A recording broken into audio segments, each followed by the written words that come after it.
In this explainer, we're going to open up what I like to call the Process Doctor's Toolkit. We'll be looking at the key statistical tools you need to diagnose, treat, and basically cure any operation that's feeling a little under the weather. You know, it's a question we've all asked ourselves, right? Why is it that some things, whether it's your morning coffee or a critical part in a jet engine, are perfect every single time, while others are just a roll of the dice? What is that secret sauce? Well, the answer is to start thinking about your process a little differently. Don't think of it as just a set of machines and steps. Think of it like a patient that needs regular checkups to stay healthy. So with that in mind, let's grab our white coat and open up that toolkit. Okay, so first things first. Before we can start diagnosing or treating anything, we need to know what healthy even looks like. We need a guiding philosophy, our medical doctrine, if you will. And that philosophy, that whole mindset, is called Statistical Process Control, or SPC. Now, this isn't just one single tool, it's the entire approach. It's all about using data to keep a constant eye on our process, to control it, and to make sure it's always running at its absolute best. It's the foundation for everything else we're about to do. So, with our philosophy set, where do we begin? Well, every good doctor's visit starts the exact same way, right? You check the vital signs. We need tools that give us a live, real-time look at how our patient is doing. And for that, our go-to instrument is the control chart. This thing is so simple, but it is incredibly powerful. It's just a graph that tracks our data over time. And it draws these two super important lines, an upper control limit and a lower one.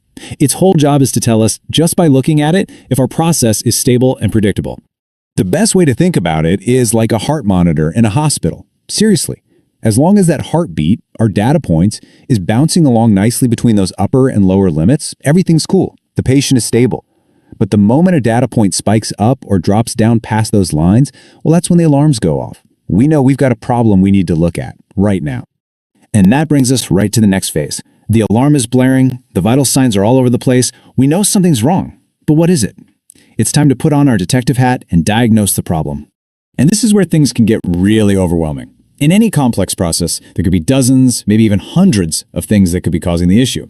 You can't fix everything at once. So, where do you even begin? How do you know where to focus your energy to get the biggest bang for your buck? Well, you start with a Pareto analysis. This is the diagnostic tool that cuts through all the noise. Its job is to separate the vital few problems from the trivial many. It helps us zero in on the most common, most frequent causes of our headaches so we know exactly where to start digging. And this chart is a perfect example of what it does. It beautifully illustrates the famous 80-20 rule. You can see right here that a massive chunk of the problems, like 80% of them, are actually caused by just two big issues.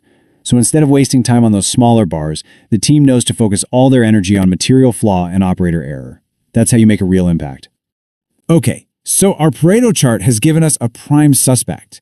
But before we act, we need to be sure. That's where hypothesis testing comes in. This is our lab work. It answers that critical question, is this problem I'm seeing a real significant issue, or was it just a random fluke?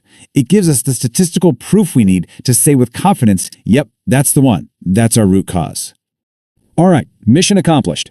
We've checked the vitals, we've run the diagnostics, and we have a confirmed cause. Now comes the exciting part. It's time to prescribe the treatment and find the right cure. And when it comes to treatment, we've got two amazing tools in our bag. First, think of design of experiments, or DOE, as creating the perfect recipe. It's a really structured way to test how your ingredients affect the final result. Then you have regression analysis.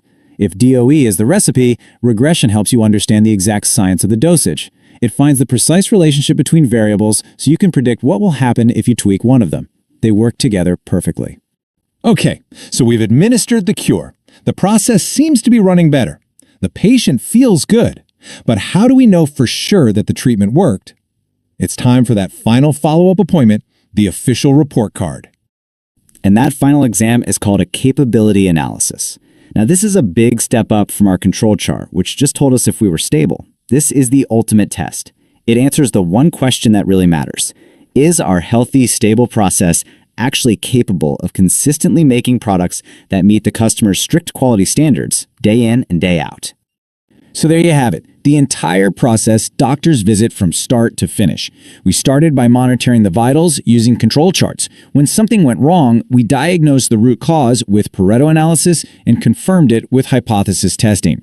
Then we prescribed the perfect cure using design of experiments and regression. And finally, we gave the process a clean bill of health with the capability analysis. It's a powerful sequence. Now that you have this toolkit, you have a whole new way of looking at the world. This isn't just for factories. It applies to software, to healthcare, even to your own personal habits. So the only question left is, what hidden problem are you ready to solve?